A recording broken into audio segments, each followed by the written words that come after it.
Bonjour à tous, nous sommes en direct depuis le sanctuaire de Fatima et vous voyez à l'instant sur ces images le pape François qui se recueille dans cette basilique de Fatima sur la tombe des voyants, des petits bergers qui seront canonisés tout à l'heure au cours de la messe à partir de 11 heures que nous allons vivre ensemble la tombe de Francisco, la tombe de Jacinta.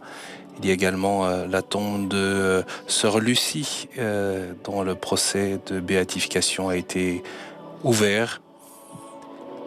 Cette matinée est donc marquée à nouveau très fortement par la prière. En ce 13 mai 2017, 100 ans, jour pour jour, après la première apparition de la Vierge Marie en ce lieu.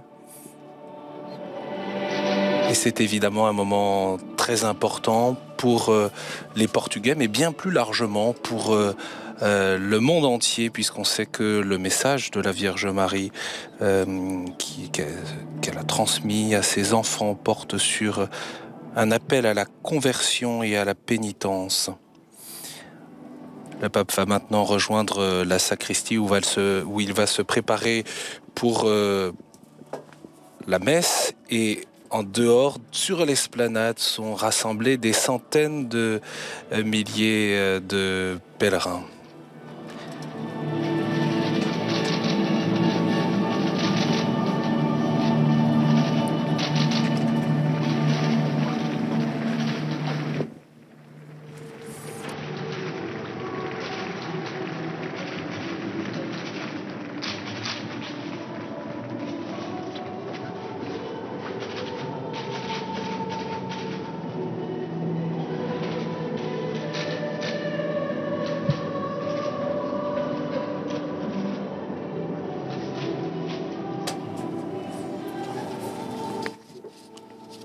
Le pape François n'a cessé de le répéter ces dernières heures. Il vient ici en pèlerinage.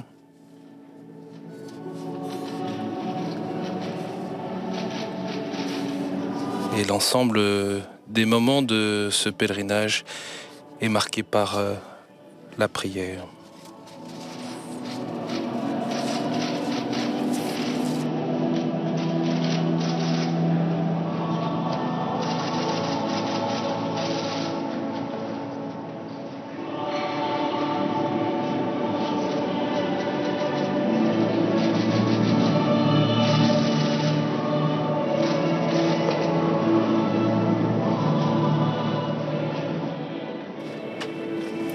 Alors que dans cette basilique règne cette atmosphère, eh bien, évidemment, dehors, l'ensemble des pèlerins qui sont réunis se préparent pour cette grande fête, cette célébration et la canonisation de Francisco et Jacinta. Et nous retrouvons Philippine de Saint-Pierre. Bonjour.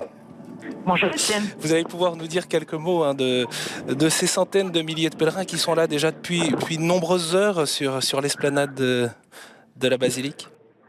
Oui, en réalité, une bonne partie d'entre eux a passé la nuit sur place afin d'être sûr de pouvoir accéder à l'esplanade ce matin.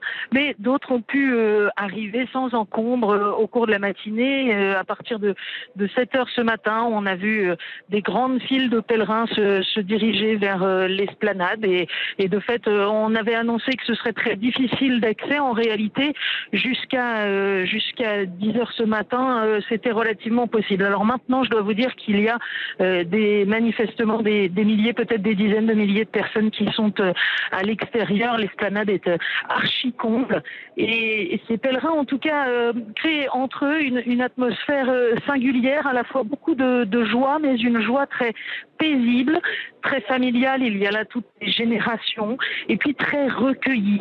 C'est vraiment un pèlerinage vécu avec le successeur de Pierre et c'est une atmosphère très bon enfant, y compris d'ailleurs du côté des forces de sécurité qui sont présentes mais très paisibles et essentiellement là pour canaliser la foule vers les bonnes directions.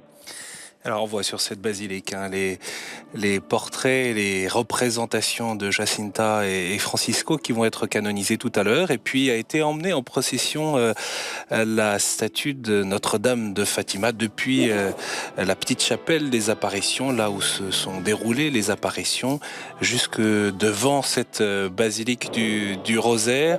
Et ont été déposées aussi les reliques des deux bienheureux qui vont être canonisés. On aperçoit aussi tous ces visages. Philippine, c'est un peu l'expression de la foi aussi de l'âme portugaise, en quelque sorte. Oui, évidemment, c'est un lieu central dans la foi catholique au Portugal, Fatima, depuis 100 ans. Il y a de très très nombreux Portugais qui d'ailleurs, parce que le Portugal n'est pas complètement épargné par la sécularisation, sont venus, y compris ceux qui peut-être aujourd'hui sont moins assidus à la messe dominicale, mais pour qui ça représente vraiment quelque chose de central. Et puis il y a beaucoup de Portugais, mais il y a aussi beaucoup d'Espagnols et de Français venus en voisin. Ils sont très nombreux. Et puis alors après, il y a des groupes de pèlerins venus de beaucoup plus loin. Vous les distinguez certainement sur les images de la foule, cette floraison de drapeaux. On a pu rencontrer ce matin des groupes de pèlerins venus de Pologne, de Croatie ou même du Brésil.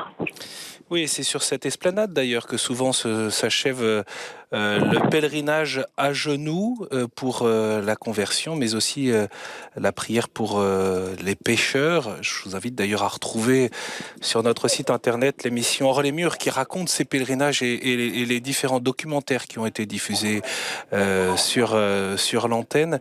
Cette esplanade, évidemment, elle est encore enveloppée par la prière, et pour ceux qui nous ont suivis en direct hier soir, il y a encore la marque, en quelque sorte, de cette grande bénédiction des cierges traditionnels à Fatima.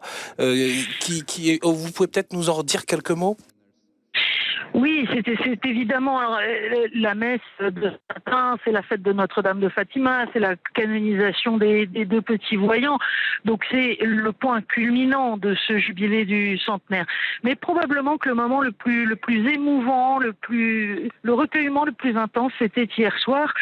Cette récitation du chapelet à la lumière des cierges, elle est traditionnelle ici à Fatima, comme dans d'autres sanctuaires du reste. Mais c'est vrai qu'un demi-million de personnes, avec la qualité de la prière, la qualité du silence, le rendez-vous d'hier soir était particulièrement intense. Et puis le pape a délivré aussi un message à tous ces pèlerins qui étaient réunis. Une très belle prière aussi.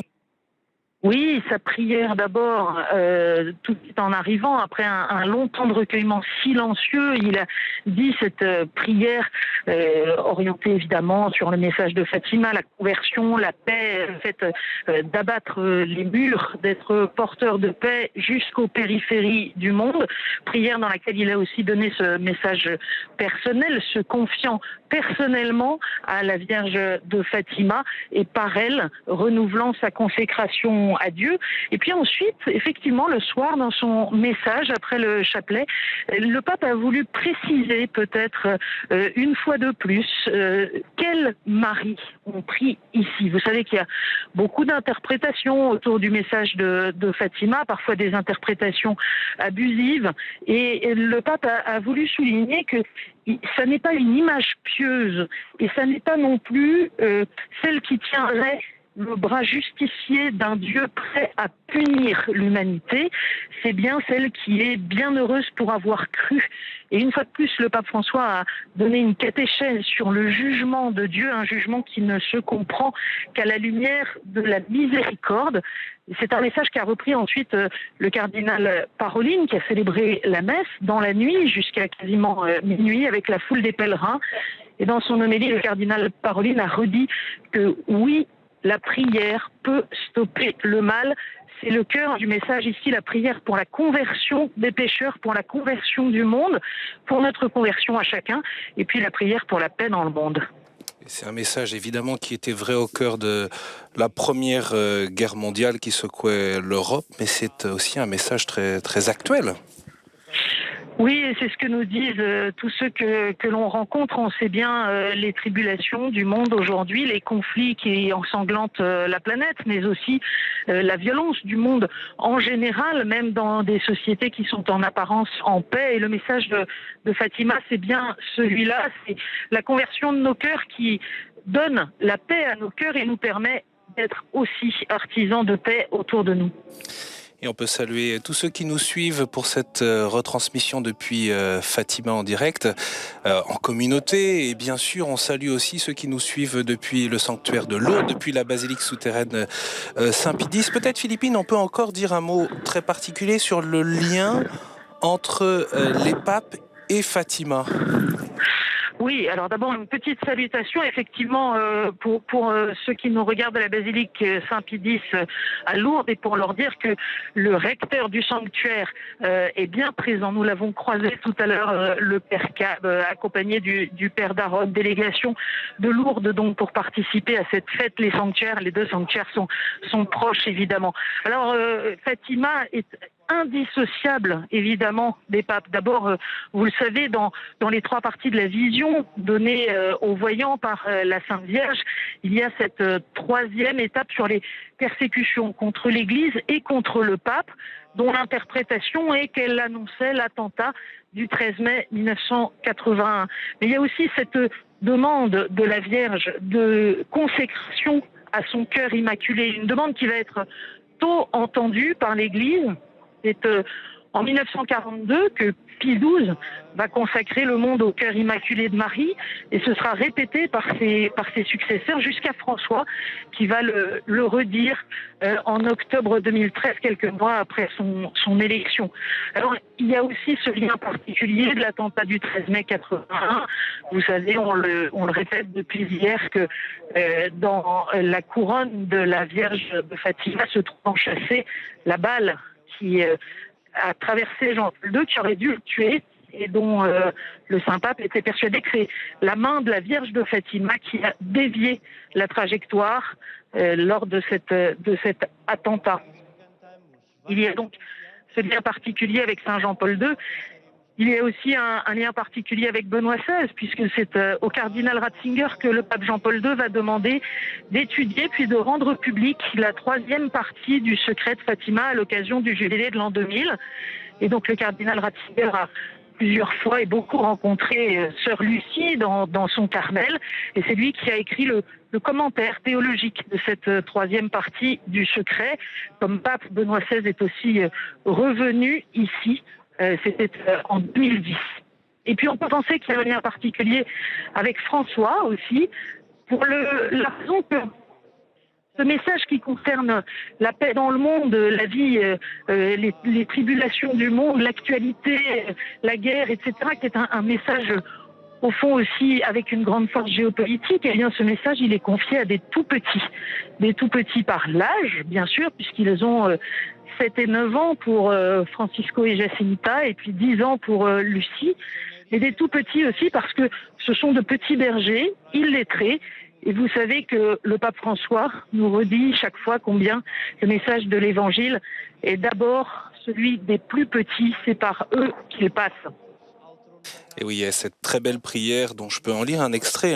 Quand il est arrivé hier avec tous ces pèlerins, il s'est tourné vers Notre-Dame de Fatima. Fais-nous suivre l'exemple des bienheureux François et Jacinthe et de tous ceux qui témoignent du message de l'Évangile. Nous parcourrons ainsi toutes les routes, nous serons pèlerins sur tous les chemins, nous abattrons tous les murs et nous vaincrons toutes les frontières en allant vers toutes les périphéries, en y révélant la justice et la paix de Dieu.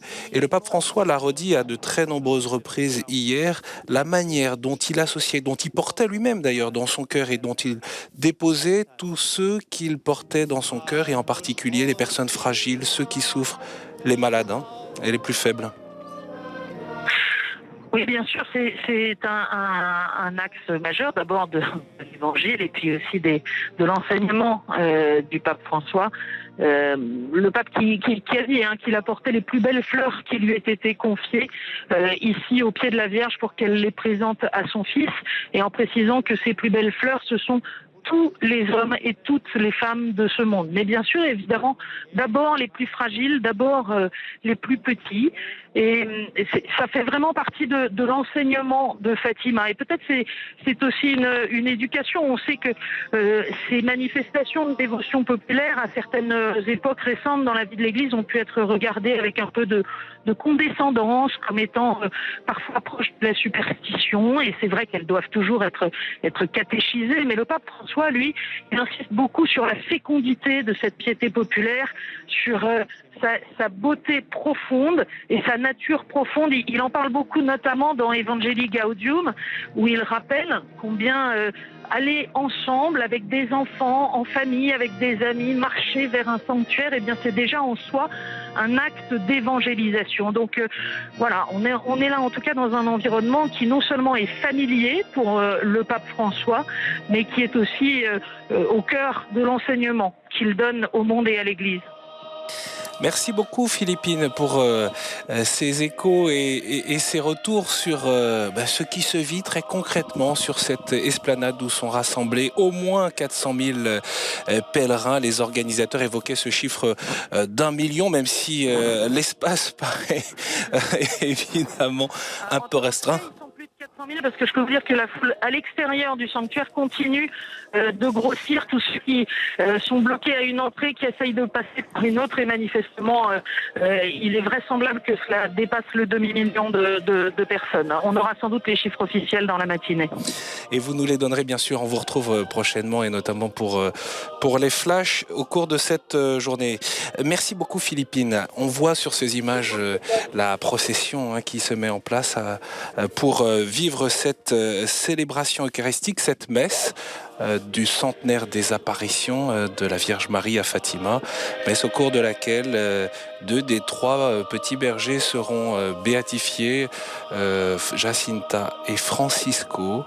Nous pouvons redire et rappeler pour ceux qui nous rejoignent que effectivement l'Église célèbre aujourd'hui le centenaire des apparitions de la Vierge Marie à ses 3 enfants en ce lieu même à Fatima, dans ce village. La Vierge Marie qui s'est présentée toute vêtue de blanc, plus brillant que le soleil, et au cours des 6 apparitions, elle leur délivre, elle les fait cheminer pour découvrir à la fois par la vision de l'enfer ce dont le cœur humain est capable dans le domaine du mal, éloigné de Dieu, mais aussi ce à quoi l'homme est appelé, la conversion et la pénitence, en choisissant Marie comme maîtresse de vie spirituelle, pour reprendre les mots mêmes du pape François hier soir. Marie qui la première a suivi le Christ sur la voie étroite de la croix. Nous allons donc rentrer dans cette messe de canonisation, messe à l'occasion du centenaire de ces apparitions.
Em nome do Pai, do Filho e do Espírito Santo.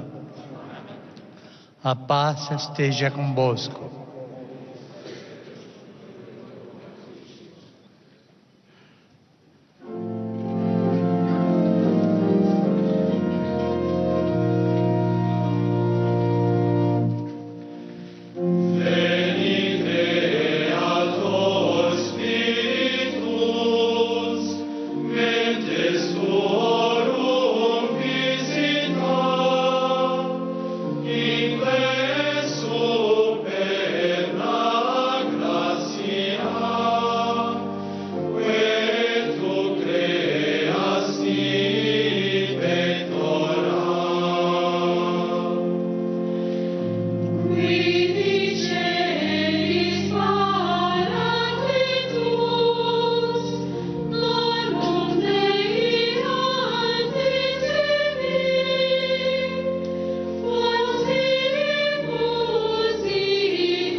Et au début du rite de canonisation, c'est Monseigneur Antonio Augusto dos Santos Marto, l'évêque de Leiria Fatima, accompagné du postulateur, qui va s'adresser au pape François et lui demander de procéder à la canonisation des bienheureux Francisco et Jacinta Marto.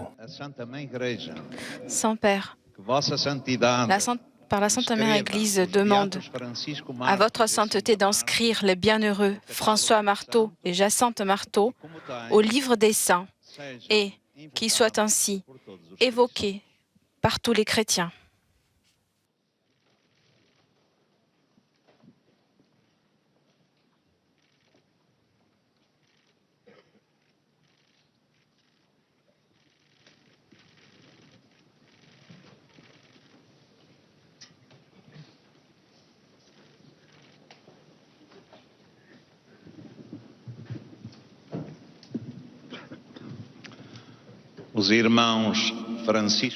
Les frères François Marteau et Jacinthe Marteau sont les plus petits des 7 enfants.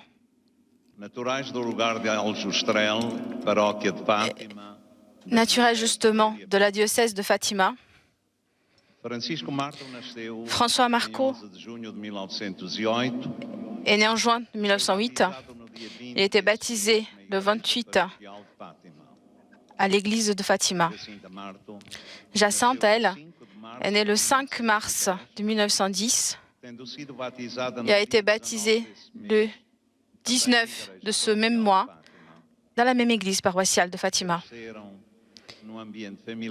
Ils sont grandis dans un environnement familial modeste, mais très croyant. Leur éducation chrétienne, simple mais solide, a donné comme principal acteur ses parents, qui ont été des exemples de foi, de respect par les autres, de charité envers les pauvres et ceux qui étaient dans le besoin. Très jeunes, ils ont commencé à travailler en tant que bergers, le troupeau de la famille. François, il avait 8 ans et Jacinthe, 6. Ils passaient une grande partie de leur journée dans les champs avec leur cousine, Lucie. En 1916, pendant le printemps, l'été, ils ont vu l'ange de la paix. Entre mai et octobre de 1917, à chaque 13 du mois, en août, le 19 de ce même mois, la Vierge les a rendu visite.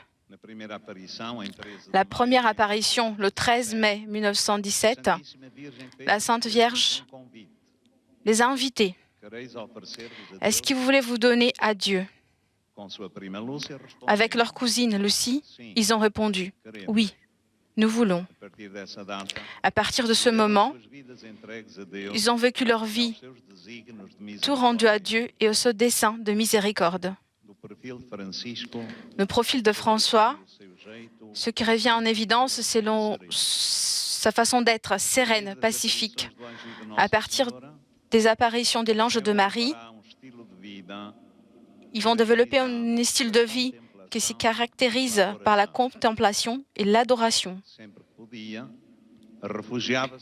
À chaque fois qu'il était possible, ils allaient dans un endroit isolé pour prier.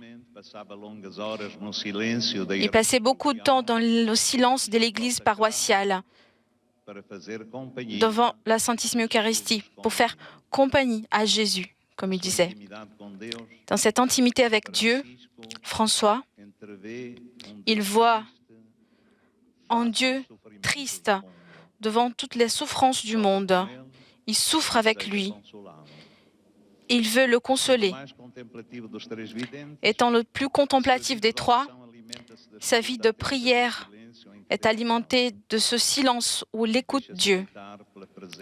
Il se laisse habiter par la présence invisible de Dieu. Je sentais que Dieu était en moi, mais je ne savais pas comment c'était, il dit.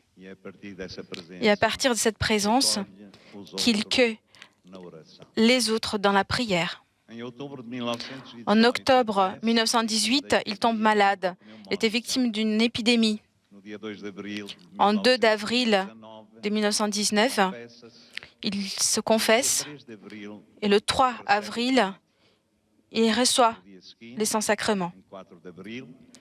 Le 4 avril, vers 22 heures, il est décédé tranquillement dans sa maison, entouré de sa famille.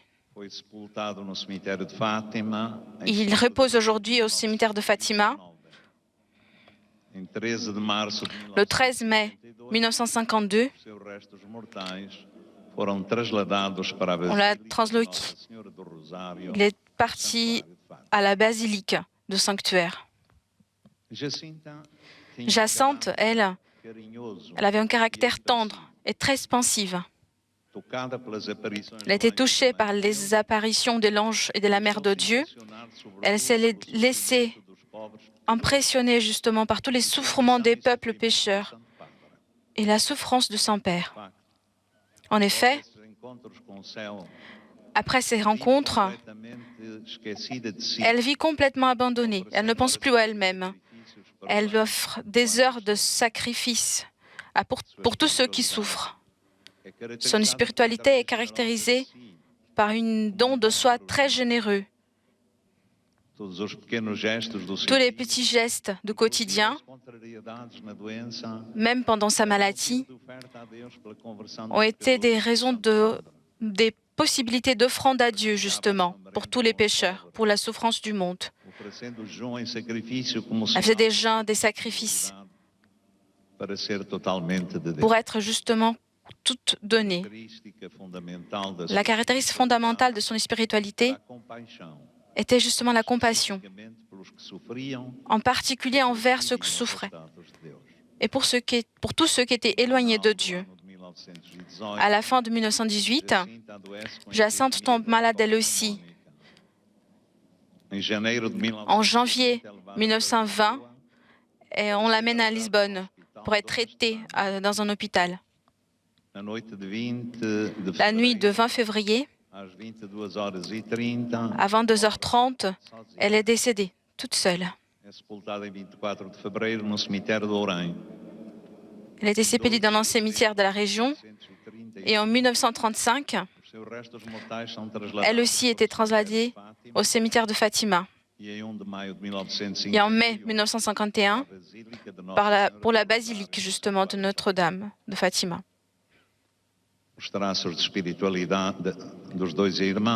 Les spiritualités des deux frères prendre justement une vocation qui est inséparablement contemplative, mais active, qui les amène à être un signe de la lumière de Dieu dans la pratique des bonnes œuvres. François et Jacinthe ont été rendus bienheureux par le pape Jean-Paul II en Fatima le 13 mai de 2000. Récemment, votre sainteté a autorisé que la Congrégation pour la cause des saints reconnaisse le miracle qui était attribué à François et Jacinthe. Enfin, le 20 avril de cette année, votre sainteté a fixé la date de la canonisation des plus jeunes bienheureux de l'histoire de l'Église pour ce jour, le 13 mai 2017, pendant le pèlerinage au sanctuaire de Fatima. La célébration de centenaire des apparitions de la Sainte Vierge, Notre-Dame du Rosaire.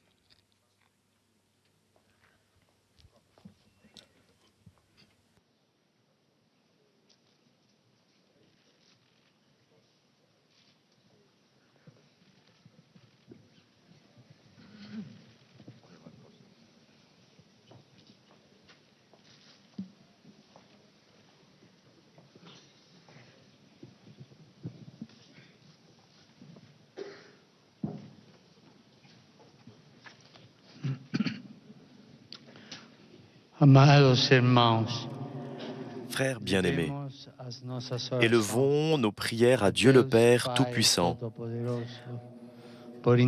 par l'intermédiaire de Jésus-Christ, pour que par son intercession et l'intercession de la bienheureuse Vierge Marie et de tous les saints, pour qu'ils soutiennent avec sa grâce l'acte solennel que nous sommes sur le point d'accomplir.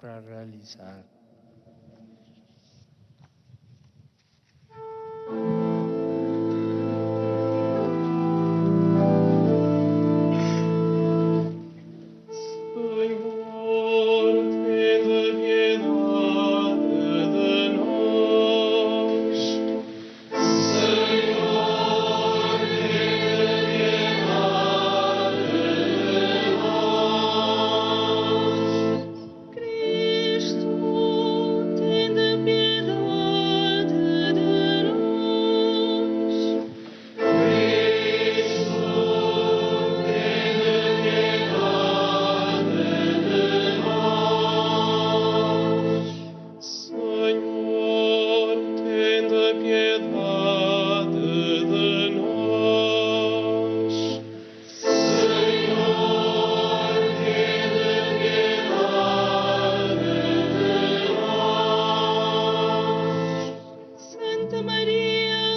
da perpétua e santa felicidade. Rogai por nós. Santa Inês, rogai por nós.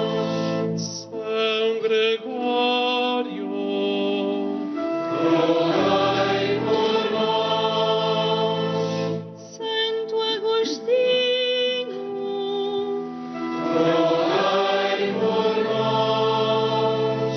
Santo Atanásio, rogai por nós.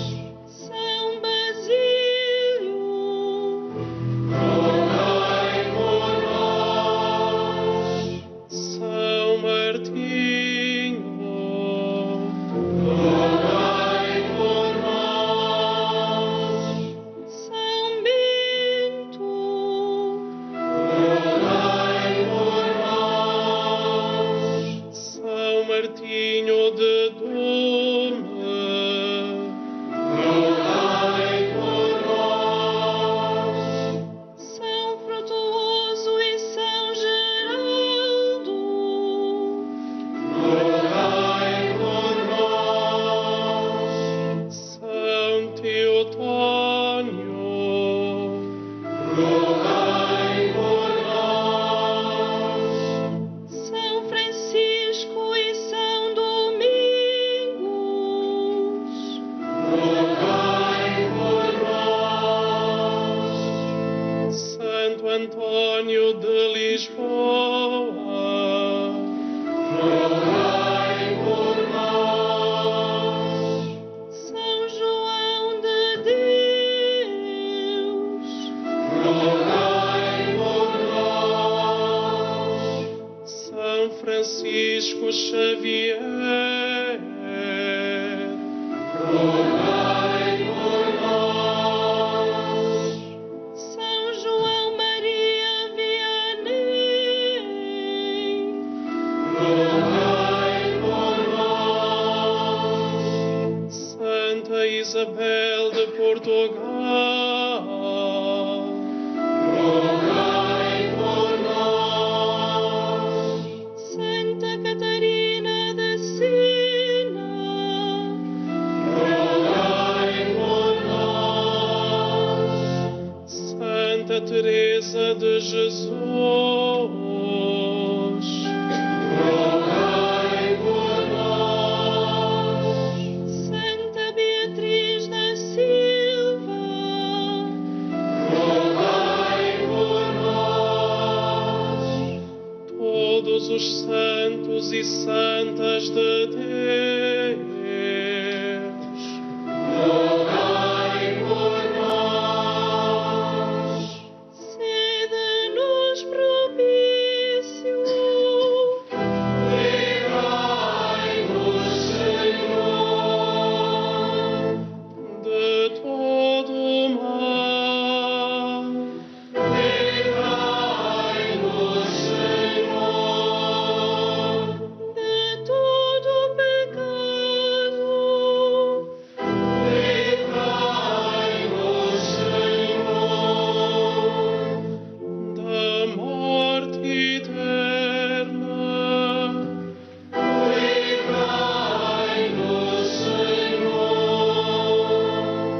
pela vossa encarnação. Livrai-nos, Senhor, pela vossa morte e ressurreição. Livrai-nos, Senhor, pela efusão do Espírito Santo. Livrai-nos, Senhor, a nós pecadores. Ouvi-nos, Senhor.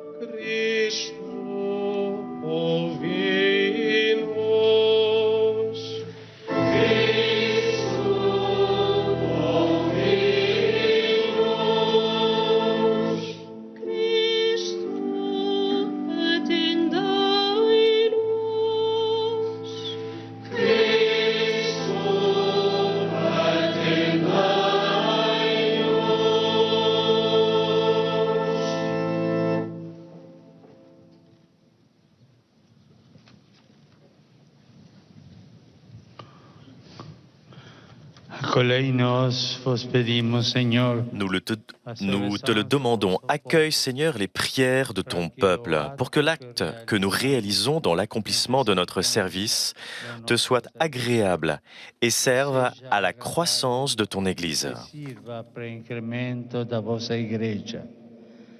Por Cristo, Señor nuestro.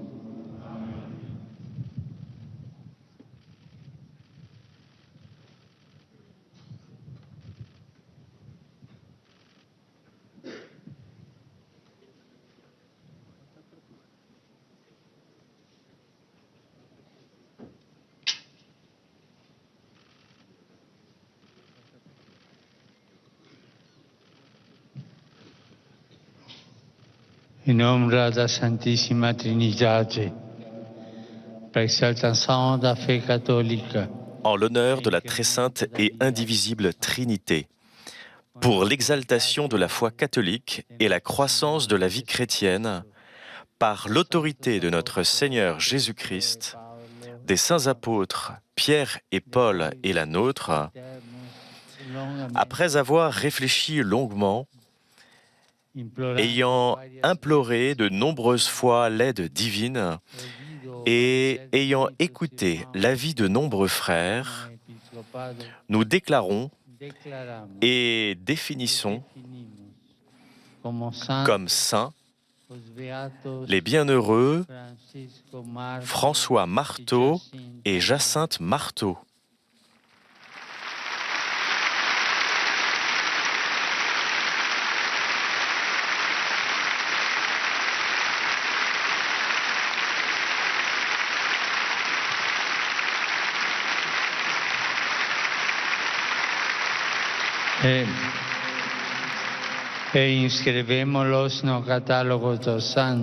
Et nous les inscrivons au livre des saints et nous établissons qu'ils soient honorés avec piété et dévotion parmi les saints dans l'Église universelle.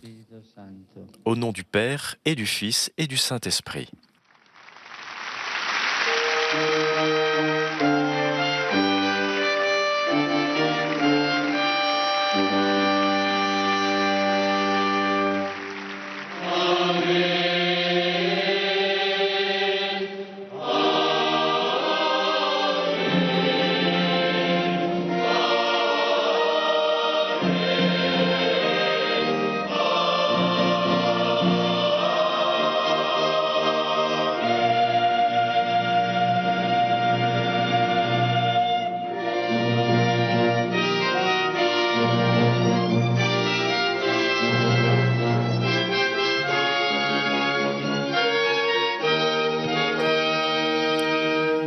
Et le diacre encense les reliques des deux nouveaux saints, reliques qui ont été déposées au pied de Notre-Dame de Fatima.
Saint Père, Au nom de la Sainte Église, je remercie la proclamation qui a été faite par votre sainteté.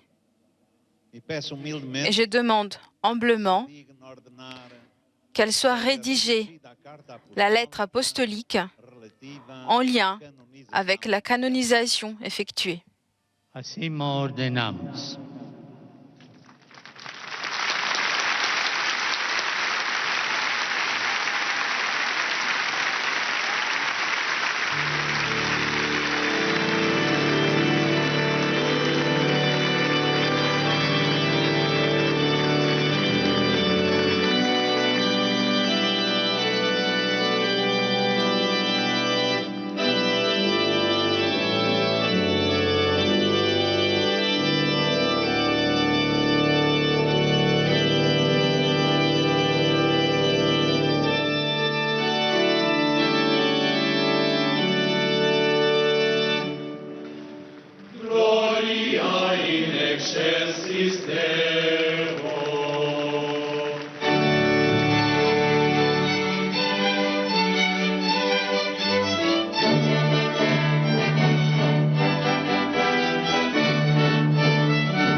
Oremos. Prions. Deus de infinita bondade, que nos destes amar. Dieu d'infinie bonté, qui nous a donné la mère de votre Fils comme notre mère, concède-nous qu'en suivant ses enseignements, avec un esprit de véritable pénitence et de prière, nous travaillons avec générosité à la rédemption du monde et à l'expansion du règne du Christ. Ele que é Deus convosco, na unidade do Espírito Santo.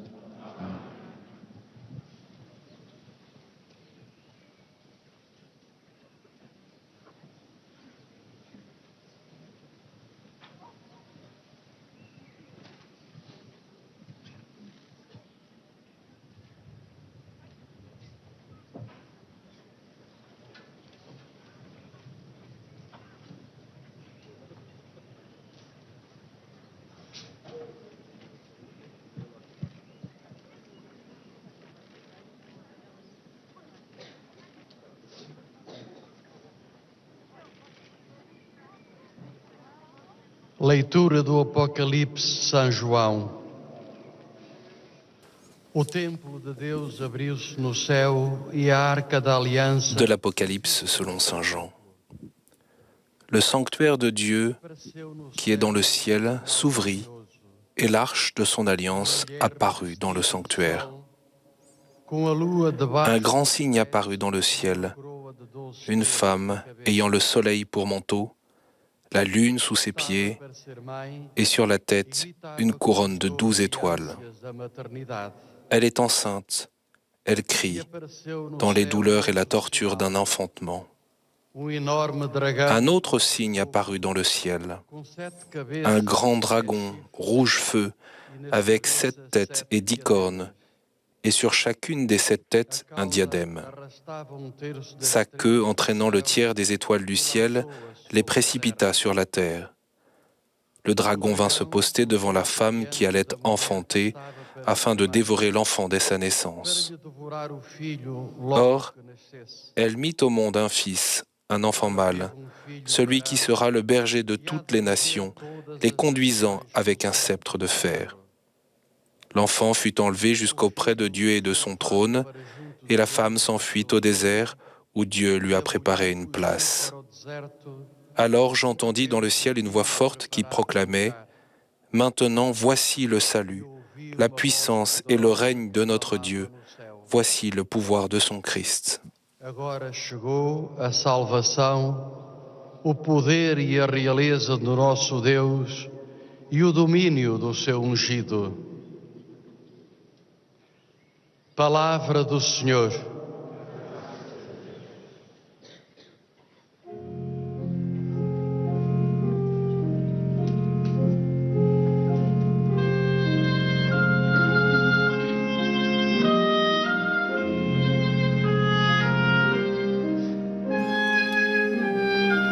Nous chantons maintenant le psaume 44. Écoute et incline-toi devant le Seigneur ton Dieu.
De la lettre de Saint Paul apôtre aux Romains. Nous savons que par un seul homme, le péché est entré dans le monde et que par le péché est venue la mort. Et ainsi, la mort est passée pour tous les hommes, étant donné que tous ont péché. Si en effet, à cause d'un seul homme, par la faute d'un seul, la mort a établi son règne, combien plus, à cause de Jésus-Christ et de lui seul, ayant-ils la vie, ceux qui reçoivent l'abondance, le don de la grâce qui les rend justes. Bref, de même que la faute commise par un seul a conduit tous les hommes à la condamnation, de même, l'accomplissement de la justice par un seul a conduit tous les hommes à la justification qui donne la vie.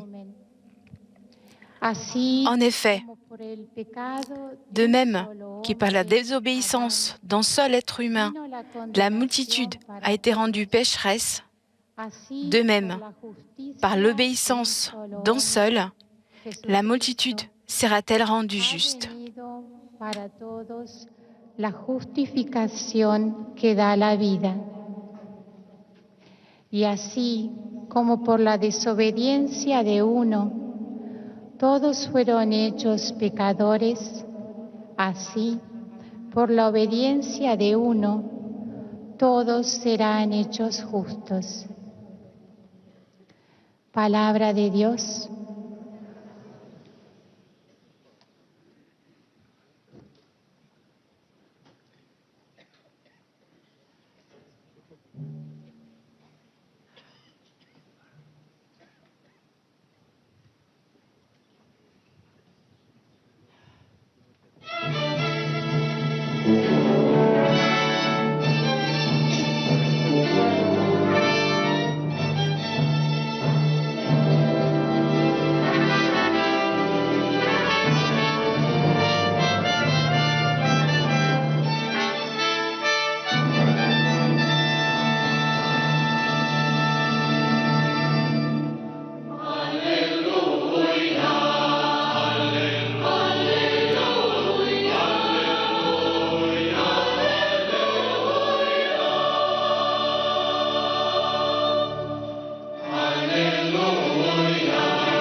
O Senhor esteja convosco. Ele está no meio de nós. Evangelho de Nosso Senhor Jesus Cristo, segundo São João. Glória a vós, Senhor.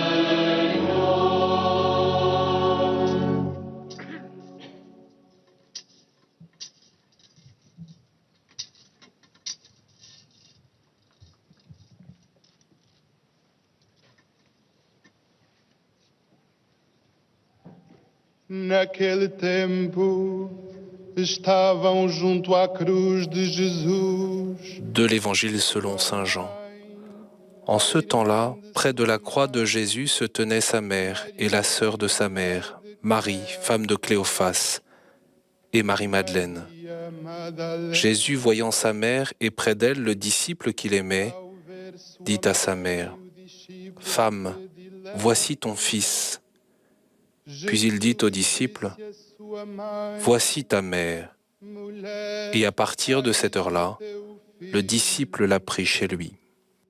Depois disse ao discípulo, eis a tua mãe. E a partir daquela hora, o discípulo recebeu-a em sua casa. Palavra da salvação. Glória a vós, Senhor.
Apareceu no céu uma mulher revestida de sol, a testa ovidente de Patmos. Une femme apparut dans le ciel, ayant le soleil pour manteau, atteste le voyant de Patmos dans l'Apocalypse, faisant aussi observer qu'elle est sur le point de donner naissance à un fils.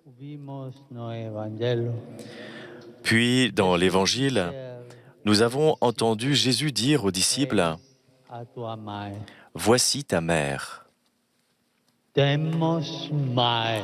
Nous avons une mère.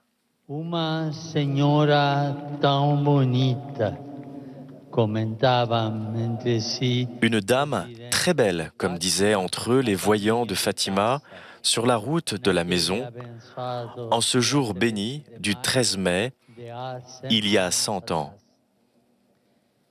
E a noite a Jacinta non se conteve e descendeu ao secreto a sa mãe. Et le soir, Jacinthe ne réussit pas à se retenir et elle révèle le secret à sa maman. Aujourd'hui, j'ai vu la Vierge. Ils avaient vu la mer du ciel.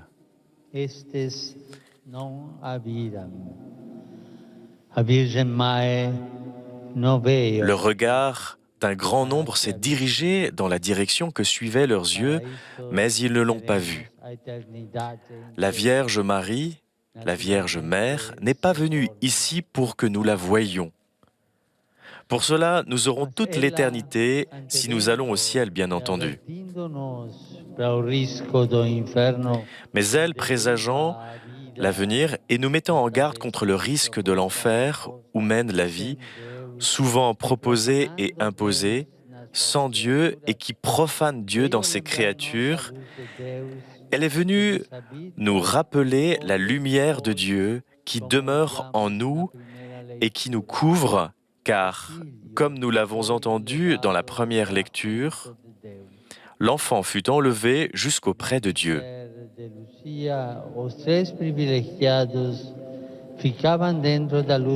Et selon les paroles de Lucie, les trois privilégiés se trouvaient dans la lumière de Dieu qui rayonnait de la Vierge Marie.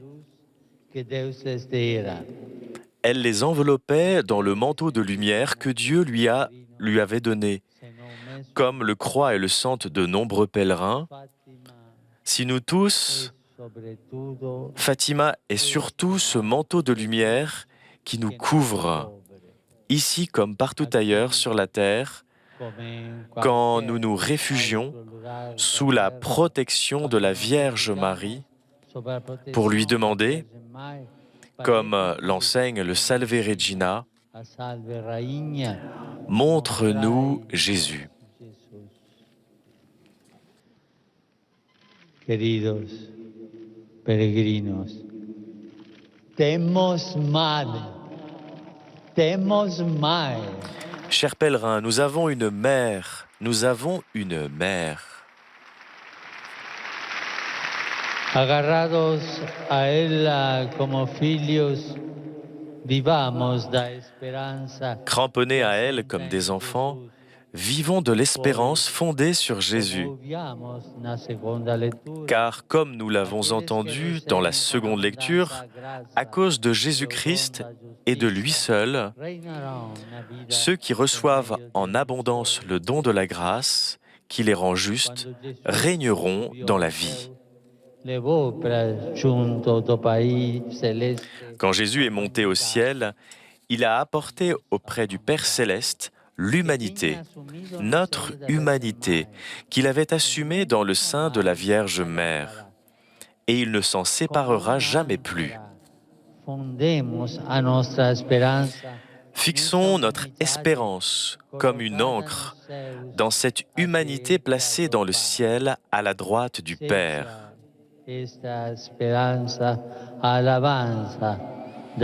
Que cette espérance soit le levier de la vie de chacun de nous.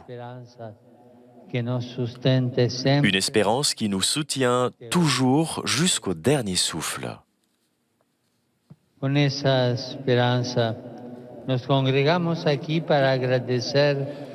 Fort de cette espérance, nous sommes réunis ici pour remercier des innombrables bienfaits que le ciel a accordés au cours de ces 100 années.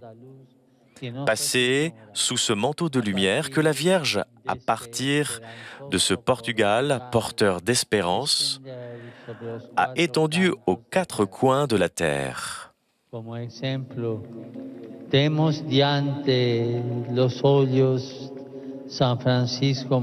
Nous avons comme exemple devant nos yeux Saint François Marteau et Sainte Jacinthe, que la Vierge Marie a introduit dans la mer immense de la lumière de Dieu et y a conduit pour l'adorer.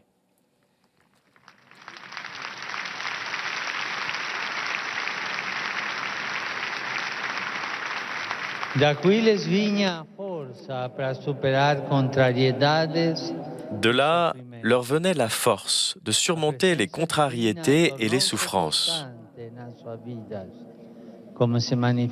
La présence divine devint constante dans leur vie, comme cela se manifeste clairement par la prière insistante pour les pécheurs et par le désir permanent de rester près de Jésus caché dans le tabernacle.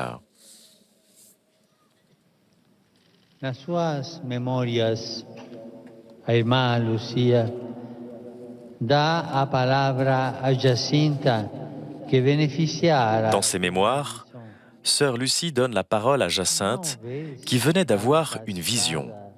Ne vois-tu pas beaucoup de routes, beaucoup de sentiers et de champs pleins de gens qui souffrent de faim et qui n'ont rien à manger? Et le Saint-Père dans une église devant le cœur immaculé de Marie en prière. Et ne vois-tu pas aussi beaucoup de monde en prière avec lui?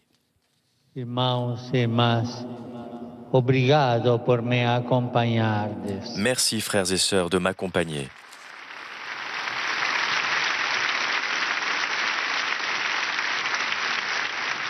Non podia deixar de vir aqui venerar a Virgem Mãe. Je ne pouvais pas ne pas venir ici pour vénérer la Vierge Mère et lui confier ses fils et ses filles. Sous son manteau, ils ne se perdent pas. De ses bras viendront l'espérance et la paix dont ils ont besoin, et que je demande pour tous mes frères dans le baptême et en humanité, en particulier pour les malades et les personnes avec handicap, pour les détenus et les chômeurs, pour les pauvres et les personnes abandonnées.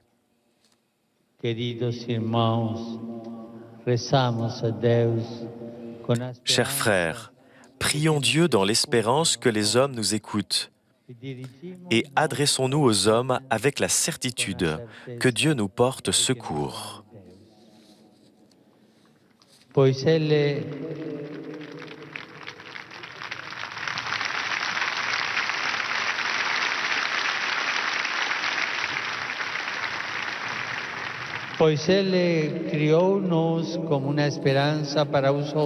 En effet, il nous a créés comme une espérance pour les autres, une espérance réelle et réalisable selon l'état de vie de chacun.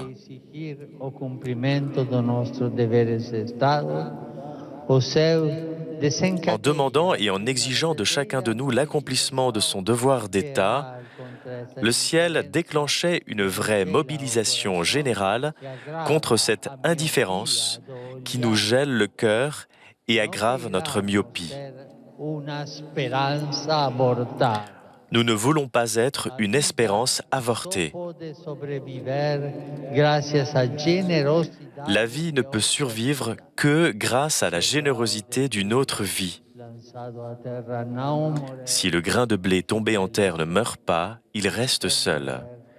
Mais s'il meurt, il porte beaucoup de fruits, a dit en fait le Seigneur qui nous précède toujours.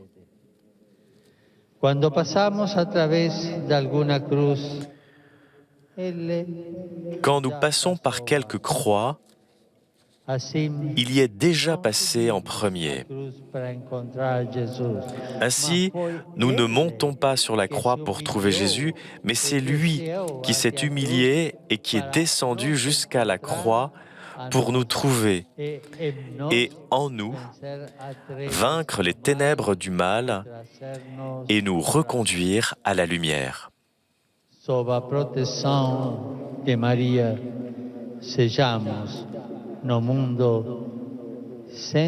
Sous la protection de Marie, nous sommes, dans le monde, des sentinelles du matin qui savent contempler le vrai visage de Jésus Sauveur, celui qui brille à Pâques. Et nous voulons redécouvrir le visage jeune et beau de l'Église, qui resplendit quand elle est missionnaire, accueillante libre, fidèle, pauvre en moyens et riche d'amour.